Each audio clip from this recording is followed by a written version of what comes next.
The three Vorthak warriors crouched in the twisted metal remains of what had once been a human settlement. Their scaled hides gleamed with a dull bronze sheen under the alien sun, and their razor-sharp claws scraped against the corroded steel as they adjusted their positions. Each stood nearly 8 feet tall, with muscular frames built for killing, and heads that resembled a cross between a crocodile and a serpent. Their yellow eyes tracked movement through the ruins below. "There!" hissed Kresh, the pack leader, his forked tongue flicking out to taste the air. "A lone female human, perfect prey for our hunt." The other two, Vex and Score, shifted their weight eagerly. They had been tracking various survivors across this devastated world for weeks, but most had been weak, malnourished creatures who provided little sport. This one was different. The human woman moved through the rubble with purpose, not like the panicked, desperate survivors they usually encountered. She appeared to be in her 30s, with shoulder-length dark hair tied back in a practical ponytail. Her clothes were fitted but durable: dark pants, sturdy boots, and a jacket that seemed to have seen better days. Most importantly, she appeared well-fed and strong, moving with a fluid grace that suggested she wasn't just another refugee. "She carries supplies," Vex noted, his voice a low rumble. "Look at the pack on her back. She's been surviving well." Kresh's lipless mouth curved into what passed for a smile among his species. The Vorthak had come to this world after intercepting human distress signals, expecting to find a civilization to conquer. Instead, they had arrived to find a planet already devastated by some catastrophe. Cities in ruins, technology dead, and scattered groups of humans struggling to survive in the wasteland. It had been disappointing at first, but Kresh and his hunting pack had quickly realized the potential. A world full of prey with no organized resistance, no advanced weapons to threaten them. They could hunt to their heart's content, and the remaining humans would provide sport for years to come. "She's moving toward the old research facility," Score observed, pointing with one clawed finger toward a partially collapsed complex in the distance, perhaps seeking shelter or looking for salvageable technology. The woman seemed oblivious to their presence as she picked her way through the debris. She moved carefully but not fearfully, checking her surroundings with what appeared to be practiced caution rather than desperate terror. Her behavior intrigued Kresh. Most humans they encountered were either paralyzed with fear or running blindly. This one seemed competent.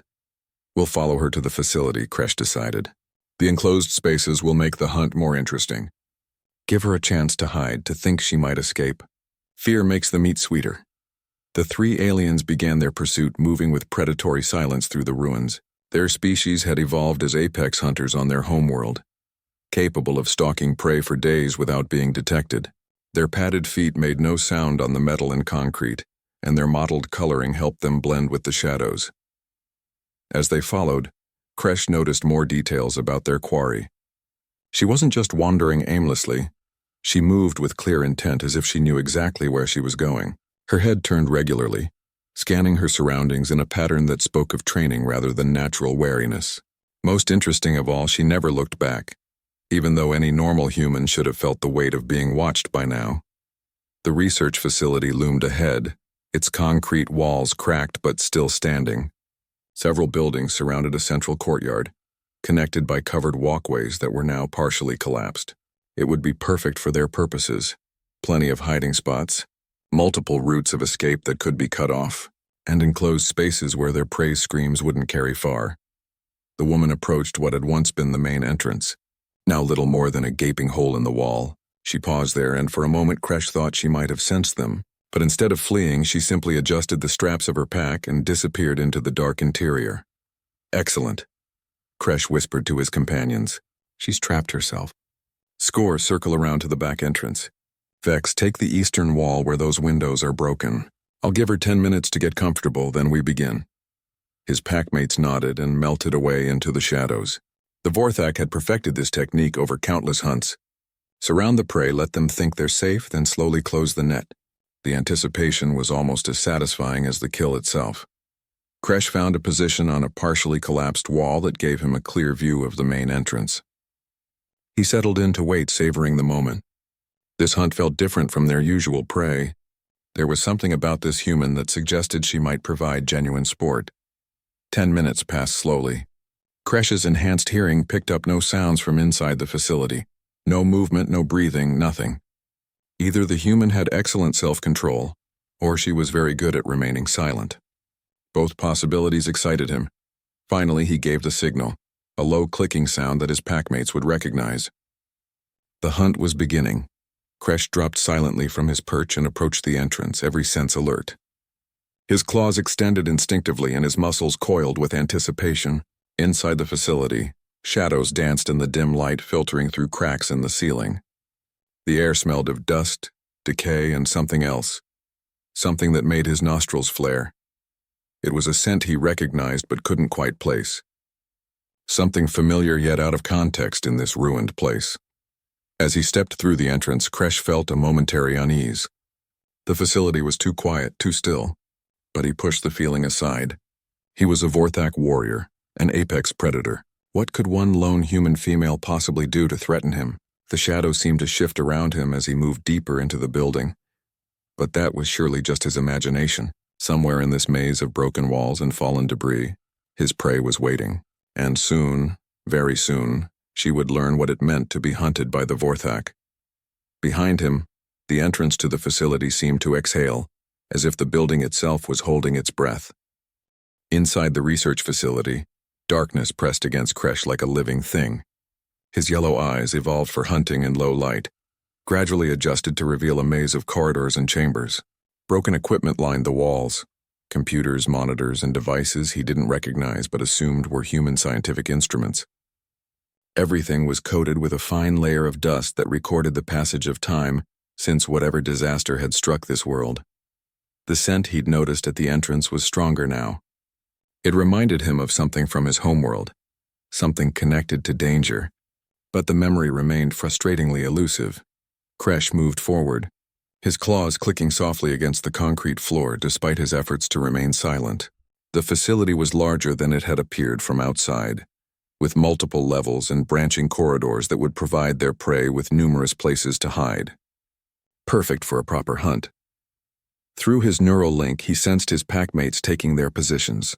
Vex had found his way in through the eastern windows and was moving through what appeared to be a laboratory section. Score had encountered some difficulty at the rear entrance. Debris blocked the way, but had found an alternative route through a maintenance shaft.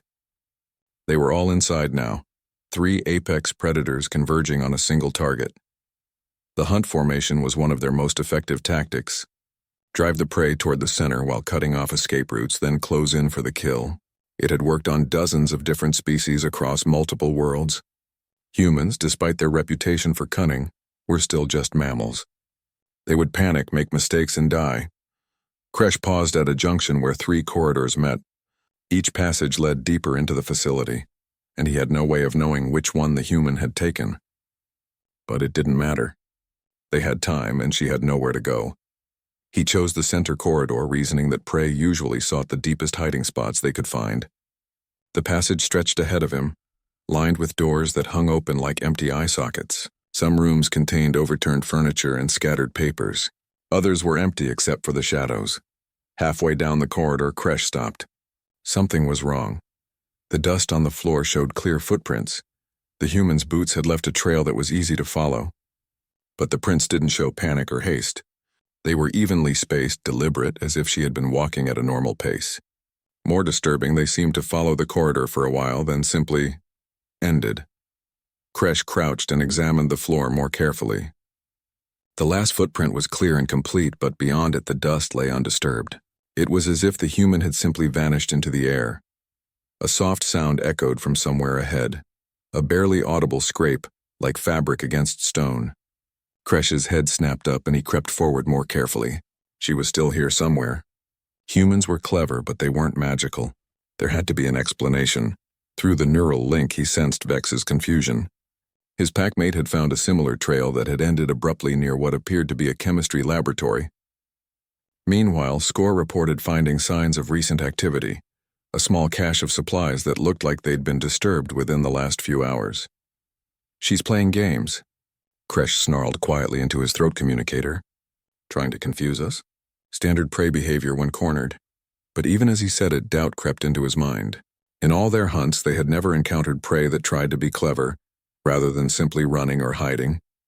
Most species, when confronted by Vorthak hunters, relied on speed or camouflage. This felt different. The corridor opened into a larger room that had once been some kind of cafeteria or meeting space. Tables and chairs were scattered about, some overturned, others arranged in seemingly random patterns. Large windows lined one wall, though most of the glass had long since shattered, leaving jagged edges that caught what little light filtered in from outside. Kresh stepped into the room and immediately felt exposed. Too much open space, too many angles of approach. His instincts screamed at him to retreat to the narrow corridors, but he forced himself to continue. Fear was for prey, not predators. A shadow moved near the far wall. Kresh's muscles tensed and he began stalking toward the movement.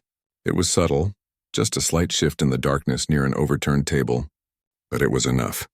After days of hunting timid refugees, he finally had a target. He approached carefully, claws extended, ready to pounce. The hunt was almost over. In moments he would have his prey cornered, and the kill would be swift and satisfying. The shadow moved again, and Kresh realized it was the human's jacket visible beneath the table.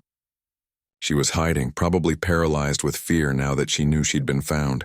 He felt a surge of satisfaction. The clever footprint games had been nothing more than desperate attempts to delay the inevitable. He crouched low, preparing to spring around the table and grab her. In his mind, he was already savoring the moment of victory, the look of terror in her eyes when she realized there was no escape. Kresh leaped around the table, claws reaching for his prey. The jacket was empty. For a moment, he stared in confusion at the garment that had been carefully arranged to suggest a hiding person. It was draped over a broken chair, positioned just so to create the illusion of someone crouched beneath the table. The deception was simple but effective. He had been hunting a piece of clothing. Behind him, something clicked softly. Kresh spun around, his warrior reflexes saving his life. The metal projectile that would have taken his head instead scored a deep groove across his shoulder, sending yellow blood spattering across the dusty floor. Pain lanced through him, but more than that was the shock. Someone had shot at him, with a primitive kinetic weapon by the sound of it, but the shot had been accurate and nearly lethal. The human had not only anticipated his movement, but had positioned herself to take advantage of his confusion. Vex. "Score!" he roared into his communicator. "The prey is armed." She... Another click, and this time the projectile punched through his thigh, dropping him to one knee. The pain was immediate and intense, but the tactical situation was even more concerning. He couldn't see the shooter, which meant she had found perfect concealment somewhere in the room. Through the neural link, he felt Vex's alarm and Score's confusion. Neither of his packmates had encountered armed resistance. This was unprecedented in all their hunts. Kresh rolled behind the nearest table as a third shot sent concrete fragments flying where he had been kneeling. His shoulder and leg throbbed, but the wounds weren't immediately fatal. He was still dangerous, still a predator. But for the first time in years, he felt something he had almost forgotten. Uncertainty.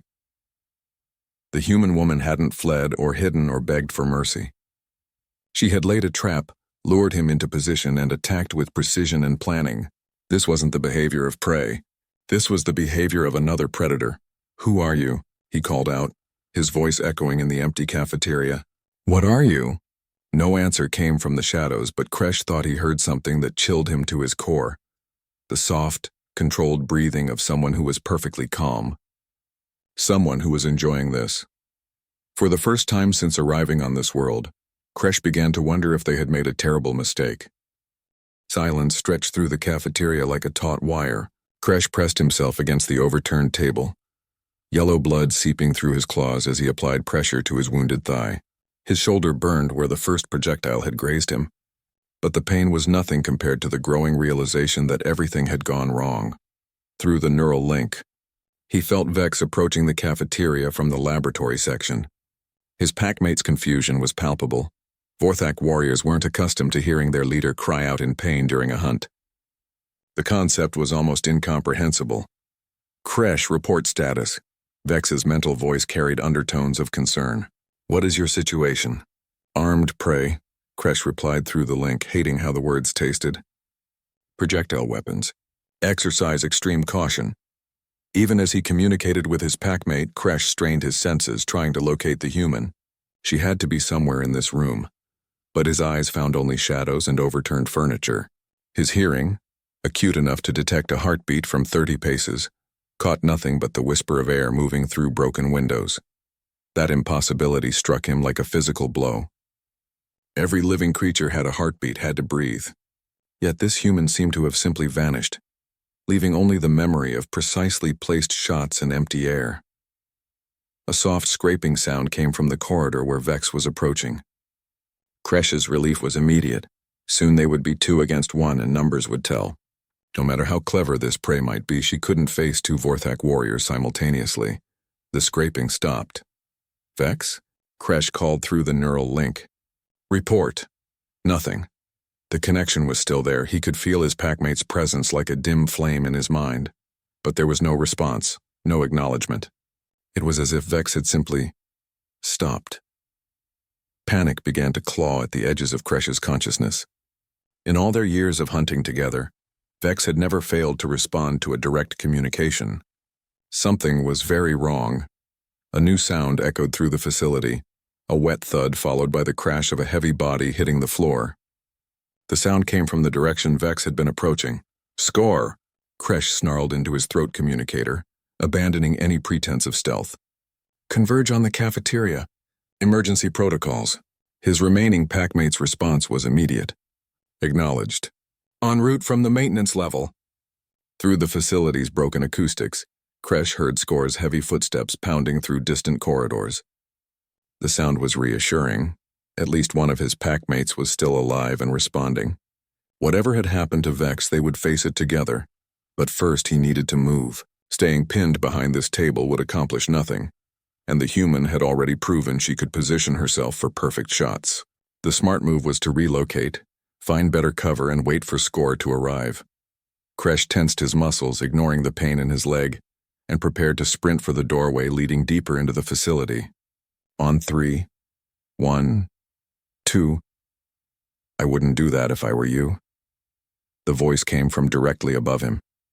Kresh looked up to see the human woman balanced impossibly on the rafters near the ceiling. A sleek rifle aimed down at his position. She had been there the entire time, watching him, and he had never once thought to look up. The realization of his tactical blindness hit him like a physical blow. She dropped lightly to the floor 15 feet away, landing in a crouch that spoke of excellent physical conditioning. Now that he could see her clearly, Kresh noticed details he had missed during their initial observation. Her clothes weren't just durable. They were tactical gear designed for exactly this kind of situation. Her movements weren't just graceful. They were economical, precise, the motions of someone trained for combat. Most unsettling of all, she was completely calm. No elevated breathing, no trembling hands, no signs of adrenaline or fear. She held the rifle with casual expertise, keeping it trained on him while simultaneously maintaining awareness of the room's entrances. You're not prey, Kresh stated, his voice rough with pain and growing understanding. No, she agreed, her tone conversational. I'm really not. The name's Sarah Chen, by the way. Former Terran Colonial Marines, currently what you might call a pest control specialist. Your packmate Vex won't be joining us, she continued, as if discussing the weather. Monofilament wire across the throat. Very effective against species that don't look up. He's still alive technically, but he won't be for much longer. The casual way she described Vex's fate sent ice through Kresh's veins. This wasn't boasting or psychological warfare. She was simply stating facts with the same tone someone might use to discuss repair work. What are you? He asked. Sarah tilted her head slightly, studying him. I'm what happens when humans get really, really angry. See, this was my world. These ruins used to be my home, my research station, my friends and colleagues. Do you know what happened here? Kresh remained silent, though his mind raced. They had assumed the devastation was from some natural disaster or civil war. The intercepted distress signals had mentioned catastrophe, but not its cause. Your people happened, Sarah continued. Not your hunting pack specifically, but others like you. They came expecting easy conquest and found us inconvenient. So they poisoned the atmosphere, killed 90% of the population, and left the rest to die slowly. The rifle never wavered as she spoke, and her voice remained perfectly level, but something in her eyes made Kresh's predatory instincts scream warnings. Most of the survivors did die, she went on. Radiation sickness, starvation, despair. But a few of us were more resilient. A few of us had training that made us very hard to kill, and all of us had time to get angry while we planned. Heavy footsteps echoed from the corridor. Score was almost here. Sarah's eyes flicked toward the sound but returned to Kresh immediately. "Your friend is about to walk into a trap," she said matter-of-factly. "I've had weeks to prepare this facility. Every approach is covered, every room is a potential kill zone. He has no idea what he's walking into." "Then why tell me?" Kresh demanded. Sarah's smile was colder than the space between stars. "Because I want you to understand something before you die. You came here thinking you were apex predators. You thought you'd found a world full of prey, helpless creatures you could hunt for sport." She shifted slightly, and Kresh caught a glimpse of additional weapons attached to her gear. Knives, grenades, devices he didn't recognize. This woman was armed for a war, not a hunt. "You were wrong," Sarah said softly. "Earth raised its children hard, taught them to fight things that would make your entire species wake up screaming. We've been killing monsters since we learned to sharpen sticks. You want to know what you really found when you came here?" Score's footsteps had reached the corridor outside. Any moment now he would enter the cafeteria. "You found the nursery where we raise our killers," Sarah whispered. "And class is now in session." Score burst through the cafeteria entrance with the confidence of a creature that had never known defeat. The largest of the three Vorthak warriors, he stood nearly 9 feet tall and moved with the fluid power of a born killer. His claws were extended, his yellow eyes swept the room for threats, and his massive frame filled the doorway like a living avalanche. He saw Kresh crouched behind the overturned table, saw the blood, and his gaze immediately locked onto Sarah Chen standing calmly in the center of the room. "Finally," Score rumbled, his voice like grinding stone, "the prey reveals herself." Sarah didn't move, didn't raise her rifle, didn't even acknowledge his presence. She simply stood there, waiting as if Score was exactly where she wanted him to be. That should have been Score's first warning. The second should have been the tiny metallic gleam near his feet as he stepped fully into the room. The improvised mine had been constructed from salvaged electronics and explosive compounds Sarah had extracted from the facility's emergency systems. When Score's weight triggered the pressure plate, the device delivered the equivalent of a military-grade fragmentation grenade directly under his left leg. The explosion shattered concrete, sent metal fragments screaming through the air, and filled the cafeteria with smoke and debris. Score's roar of pain and rage echoed off the walls as he crashed to the ground, his leg mangled but not severed. Vorthak physiology was remarkably resilient, but even they had limits. Through the smoke, Sarah moved like a ghost. She appeared at Score's side before he could fully process what had happened. And her combat knife, a wicked 20-centimeter blade designed for battlefield surgery, found the nerve cluster at the base of his spine with surgical precision. Score's lower body went numb instantly. He wasn't dead, wasn't even critically wounded, but he could no longer move his legs. For a creature bred to hunt and kill with physical prowess, the paralysis was more horrifying than death. Advanced Human Combat Doctrine. Lesson 1, Sarah said conversationally as she stepped back out of reach. Never enter an unsecured area without proper reconnaissance. Your people clearly skipped that chapter. Kresh watched the systematic dismantling of his packmate with growing horror. This wasn't combat, it was education. Sarah Chen was teaching them exactly how outclassed they were, one painful lesson at a time. "You knew we were following you," Kresh stated. "It wasn't a question." "From the moment you spotted me in the ruins," Sarah confirmed, keeping her rifle trained on him while maintaining visual contact with the writhing Score. "Vorthak thermal signatures are quite distinctive once you know what to look for. I've been tracking your pack for 3 days." 3 days? Score gasped from the floor. "Impossible. We are apex hunters. We leave no trail." Sarah's laugh held no humor. "You leave trails like bleeding elephants. Claw marks on metal, distinct pheromone signatures, electromagnetic interference from your neural links. I could have killed all of you in your sleep if I'd wanted to." She moved to a position where she could cover both wounded aliens while remaining near the room's exit.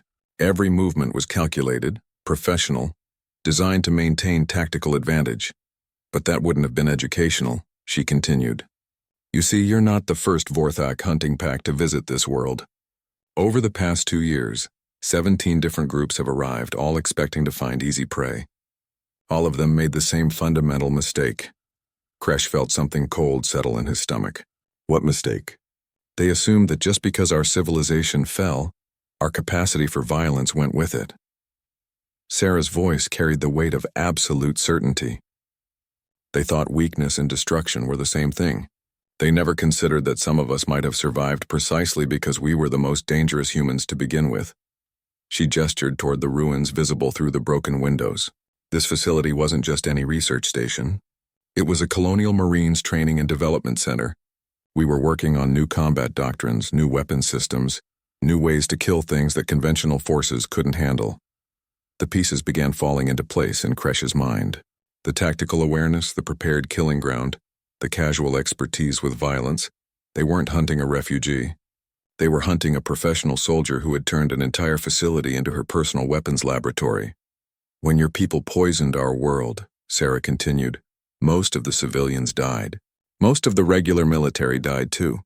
But the Marines, the Special Forces, the people specifically trained to survive in hostile environments and kill anything that threatened humanity, her smile was sharp as a blade. We adapted. Score tried to drag himself toward his weapon, a plasma rifle that had been thrown clear by the explosion. Sarah watched his efforts with academic interest. Lesson 2, she said, pulling a small device from her belt. Always secure your weapons. She pressed a button and Score's rifle sparked and died as the electromagnetic pulse fried its internal systems. The alien warrior's expression shifted from pain to despair as he realized his primary weapon was now useless metal. How many? Kresh asked quietly. How many hunting packs have you killed? Personally, 43 individual hunters across 6 different species. But I'm not the only survivor, and this isn't the only facility that's been repurposed. Sarah's tone remained conversational, but her words carried the weight of absolute truth. There are 12 of us left on this continent alone, all former military, all very, very angry. We've been using your hunting packs for training exercises. The revelation hit Kresh like a physical blow. They weren't predators who had found a hunting ground. They were prey who had walked into a slaughterhouse operated by creatures far more dangerous than themselves. Training for what? Score demanded through gritted teeth. Sarah's expression shifted, and for the first time Kresh saw something beyond cold professionalism. He saw rage, ancient, focused, and absolute. For when we finish cleaning up our world and start hunting you, she said softly. For when we track down every ship, every base, every world where your people thought they could safely plan the extinction of humanity. For when we bring the war to your homes and show your children what real monsters look like. She moved closer to Kresh, her rifle never wavering. You want to know what humans are really like when you push us too far? When you kill our families and poison our worlds? You're about to get a very personal demonstration. But first, Sarah continued, Lesson 3, always have an exit strategy. She pressed another button on her device, and Kresh heard a series of soft clicks echoing through the facility's corridors. The building is now sealed, she explained matter-of-factly. Every exit has been secured. The air recycling system has been modified to slowly reduce oxygen levels. In about 6 hours, you'll start experiencing hypoxia. In 12, you'll be unconscious. In 18, you'll be dead. Unless, she added, you can figure out how to escape from someone who's had 2 years to prepare for exactly this scenario. Sarah backed toward the cafeteria's rear exit, keeping her weapons trained on both aliens. Class is now in session, gentlemen. Let's see how well apex predators do when they become the prey. The facility had become a tomb of shadows and whispered death. Kresh dragged himself through corridors that seemed to shift and breathe in the dim light, his wounded leg leaving a trail of yellow blood that he knew would make tracking him trivially easy. Behind him, he could hear Score's labored breathing as the larger warrior hauled himself along using only his powerful arms. They had no choice but to stay together. Separated, they would die even faster. The maintenance shafts, Score gasped, pausing to rest against a wall. If we can reach the lower levels, we might find a way out. Kresh nodded, though doubt gnawed at him. Sarah Chen had claimed to have sealed all exits, and nothing in her behavior suggested she was bluffing. Still, they had to try. The alternative was to lie down and wait for death, and Vorthak warriors didn't surrender even to superior predators. They reached a junction where 4 corridors met.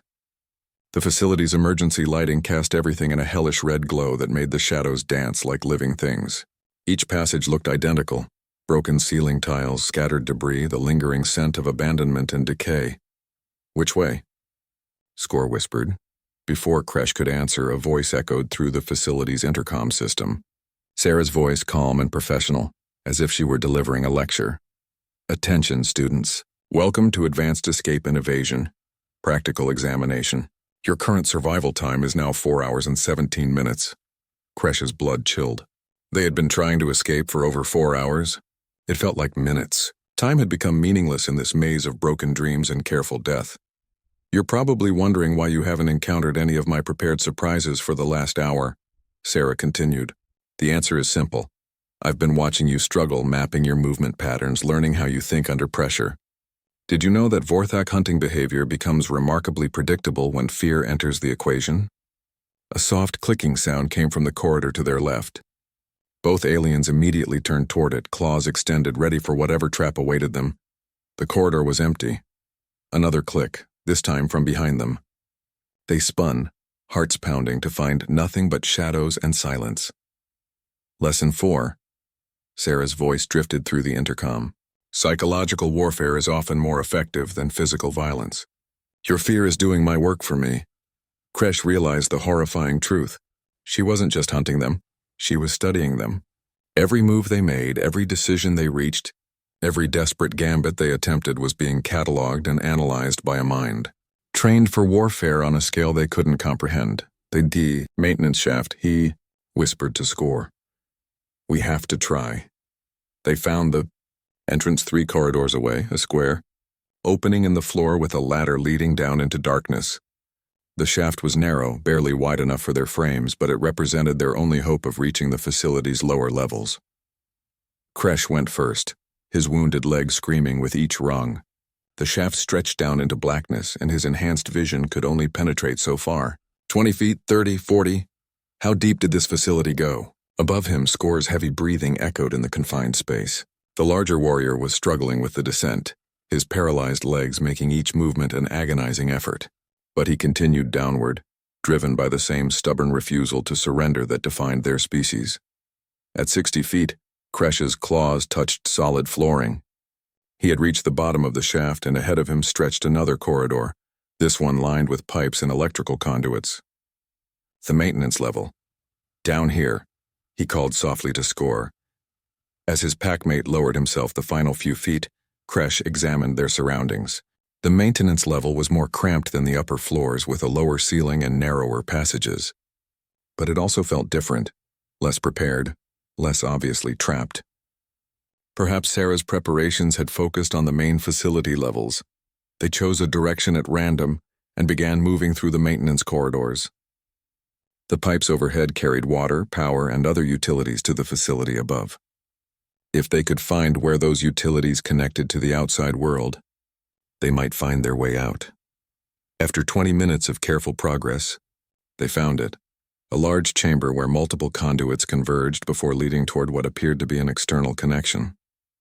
Power lines, water mains, and data cables all came together in a nexus that had to connect to the world outside. There, Score pointed with one clawed finger, the power conduit. It has to lead to an external generator or transformer. Kresh examined the thick electrical cable that disappeared through the chamber wall. It was large enough for them to follow, and if it led outside the facility, it might provide the escape route they desperately needed. They began tearing at the wall around the conduit, their claws designed for combat but serviceable for demolition. Concrete and metal gave way gradually, revealing the path the cable took as it curved upward toward the surface. Hope flickered in Kresh's chest for the first time in hours. They were going to make it. Sarah Chen might be a formidable predator, but she couldn't anticipate every possible escape route. This deep in the facility's infrastructure, surely she couldn't have prepared traps. The wall gave way completely, revealing a tunnel just wide enough for them to crawl through. The power conduit ran along one side, and they could feel a faint current of air that suggested connection to the outside world. Finally, Score breathed. We're going to survive this nightmare. They crawled into the tunnel, following the power line toward what they hoped was freedom. The space was cramped and dark, but after hours of navigating Sarah's carefully prepared killing fields, it felt like a sanctuary. The tunnel curved upward, and after 50 feet of crawling, they could see light ahead. Not the artificial glow of the facility's emergency lighting, but the pale illumination of the alien sun. The exit was close. Kresh reached the tunnel's end first and found himself looking out through a grate at the facility's exterior. Beyond the metal bars, he could see the ruins they had originally used to observe their prey. Freedom was just beyond that grate. He began working on the metal, his claws finding purchase on the corroded steel. The grate was old, weakened by time and weather. With enough effort, they could break through. Almost there, he whispered to Score. Just a few more minutes. The grate came free with a grinding screech of metal. Fresh air flowed into the tunnel, carrying the scent of the ruined world beyond. Kresh had never smelled anything so wonderful. He crawled through the opening and emerged into daylight, his body shaking with relief and exhaustion. Behind him, Score struggled through the narrow exit, his bulk making the passage difficult. They were free. They had escaped the facility, escaped Sarachen's carefully laid traps, escaped certain death. As soon as they could make contact with their ship, they would leave this cursed world forever. Kresh stood on unsteady legs and looked around, getting his bearings. The facility loomed behind them, its broken walls and shattered windows no longer a prison but simply another ruin in a devastated landscape. "Congratulations," Sarachen's voice said from directly behind him. "You passed the examination." Kresh spun around to find her sitting casually on a piece of rubble not 20 feet away, her rifle resting across her lap. She looked completely relaxed, as if she had been waiting for them to arrive. "How?" Score demanded as he finally pulled himself free of the tunnel. "How are you here?" Sarah smiled, and in that expression, Kresh saw the truth that had been staring them in the face all along. "Because," she said simply, "this was never about keeping you trapped in the facility. This was about herding you to exactly where I wanted you to be." The wasteland around them suddenly felt different to Kresh.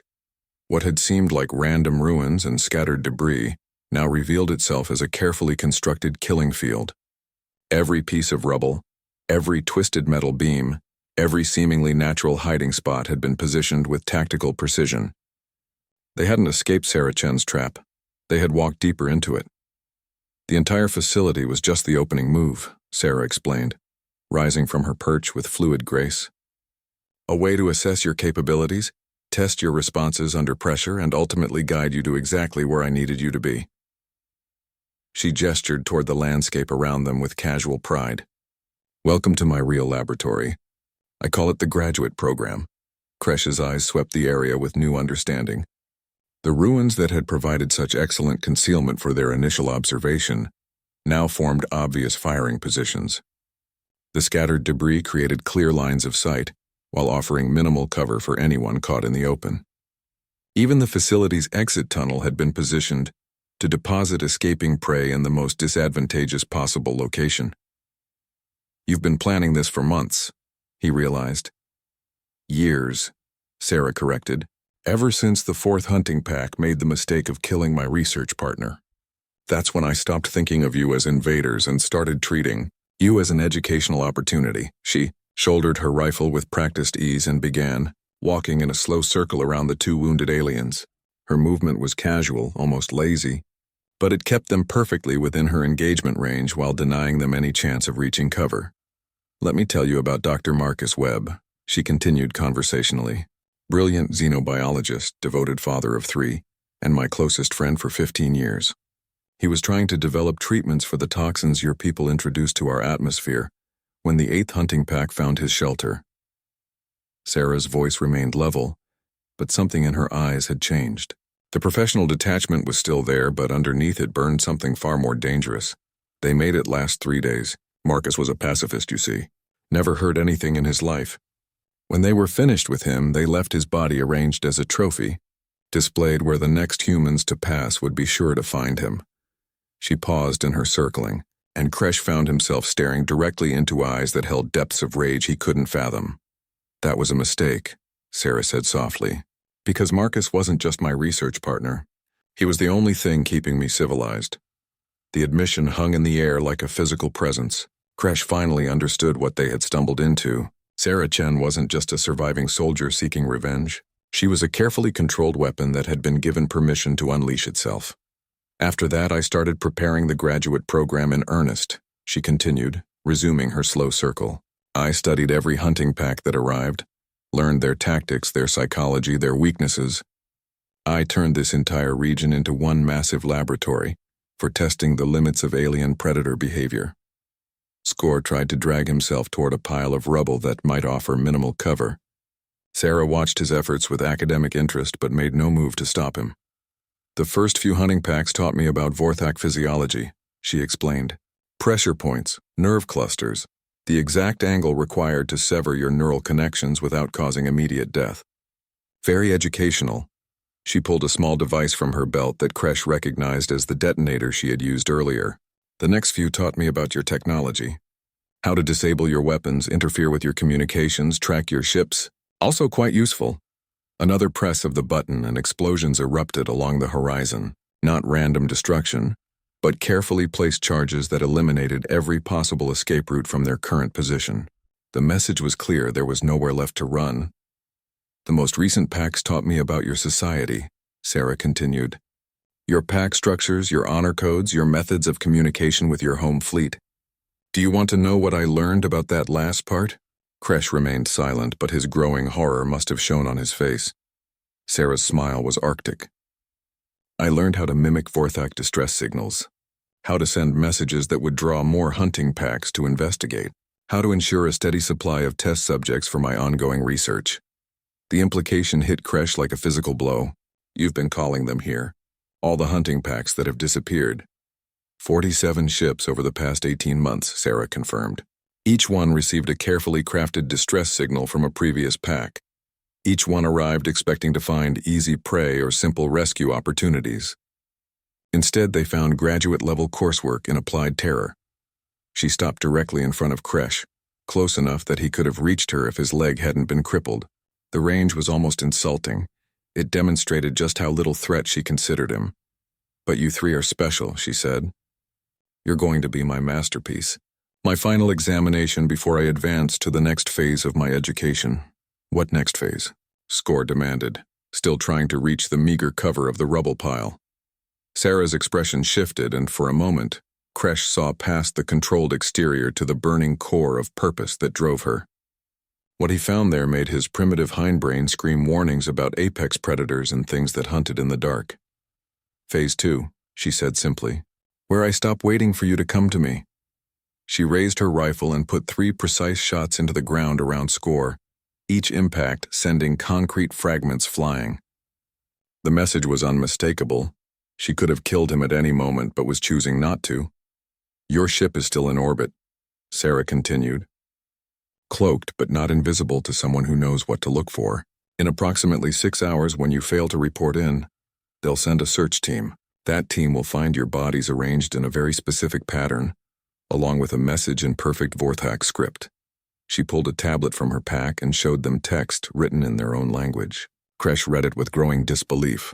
A challenge to single combat, he whispered. You're calling out their champion.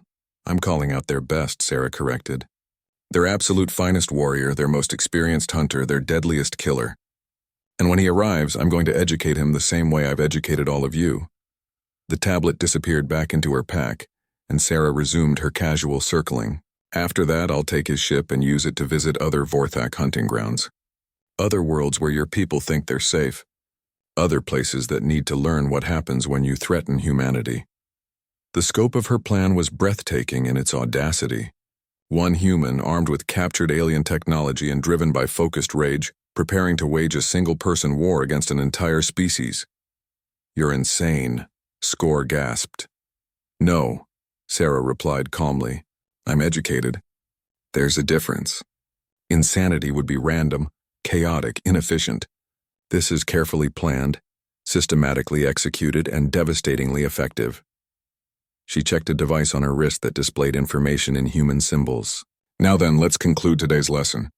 You've learned that humans are more dangerous than you anticipated, that your hunting strategies are inadequate against a prepared opponent, and that your species' reputation for invincibility is largely undeserved. Sarah raised her rifle and sighted carefully on Kresh's chest. Your final examination is about to begin. The question is simple.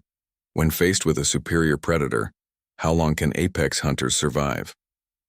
In the distance, the sound of approaching aircraft echoed across the wasteland. The search team from orbit, arriving exactly as Sarah had predicted. Time to find out, she said softly, and squeezed the trigger.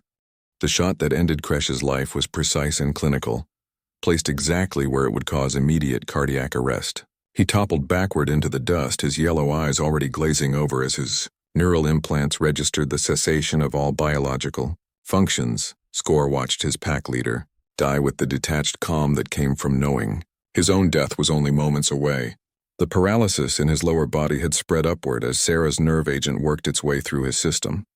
Soon he would be unable to move at all. Any last words? Sarah asked politely, as if she were concluding a lecture, rather than preparing to execute the last surviving member of a hunting pack. Score's response was a low growl in his native tongue, a Vorthak battle curse that roughly translated to a promise that his death would be avenged tenfold by his people. Sarah tilted her head, considering. Interesting. That's the same thing the last 43 hunters said, more or less. I'm beginning to think your species lacks imagination when it comes to final statements. The sound of aircraft engines grew louder, and 3 Vorthak assault shuttles appeared over the horizon, their sleek forms cutting through the alien sky with predatory grace. They moved in perfect formation, scanning the terrain below with advanced sensors. Right on schedule, Sarah observed, checking her wrist display. Your people are remarkably predictable. Military formation, maximum sensor sweep, standard search pattern. They're looking for survivors and threats in that order. She knelt beside Kresh's body and began arranging it in a specific position, turning the corpse so it faced the sky with arms spread wide. It was a ceremonial pose that Score recognized, the Vorthak Death Challenge reserved for warriors who died facing superior opponents. The message needs to be absolutely clear, Sarah explained as she worked. No ambiguity, no room for misinterpretation. When they find you, they have to understand exactly what happened here. She moved to Score next, and her knife found the precise point at the base of his skull that would sever his spinal cord instantly. There was no malice in the action, no satisfaction or cruelty. It was simply the efficient conclusion of a tactical situation. As Score's vision faded, he heard Sarah arranging his body beside his pack leaders, positioning them both according to the ancient forms that would communicate their fate to any Vorthak who found them. The shuttles were circling now, their sensors having detected the energy signatures from the recent explosions. Soon they would land and deploy search teams to investigate.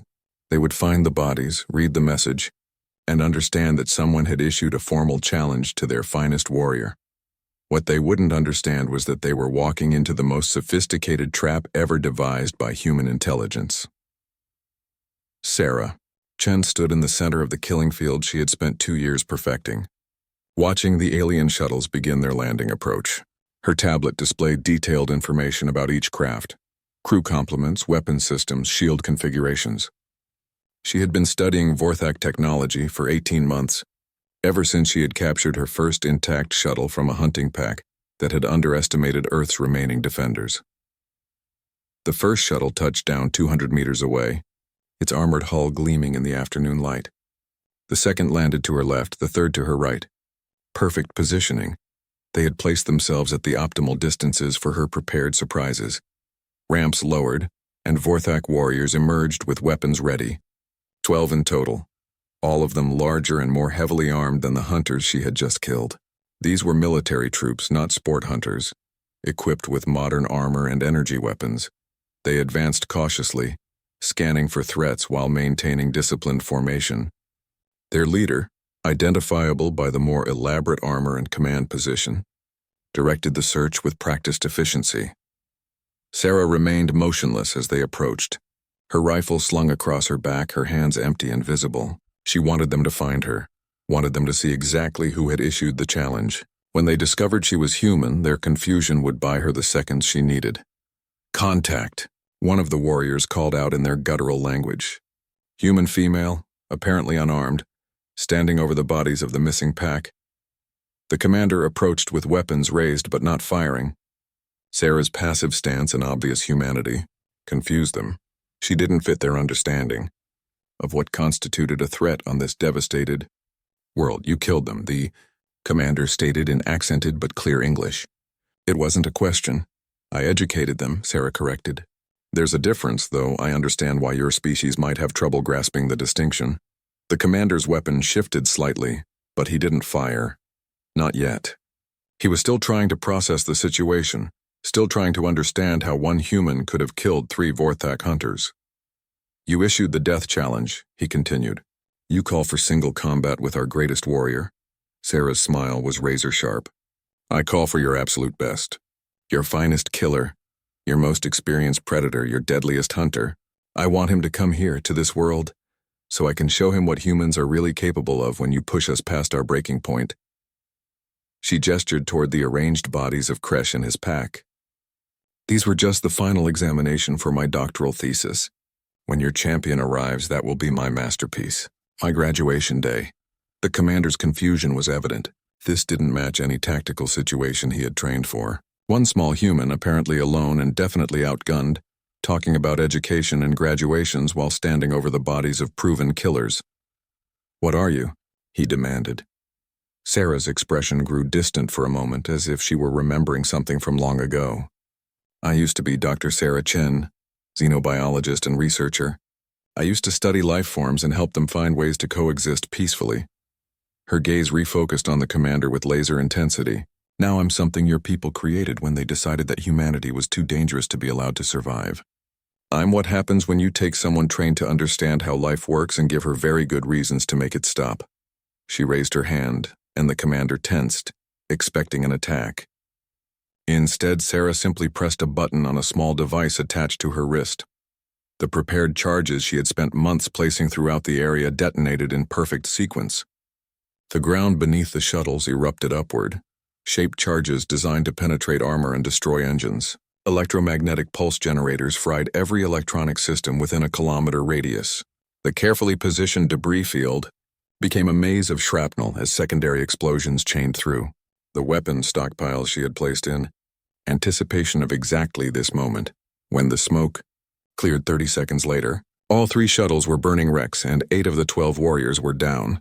The survivors, including the commander, found themselves standing in the middle of a perfectly orchestrated killing field, with no way off the planet and no functioning equipment.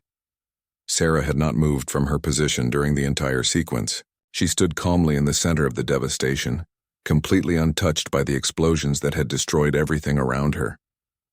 Lesson complete, she announced to the stunned survivors. Class dismissed. As the remaining Vorthak warriors struggled to comprehend what had just happened, Sarah began walking toward the burning wreckage of the nearest shuttle. She had work to do, communications equipment to salvage, star charts to acquire, and a message to send to the Vorthak home fleet.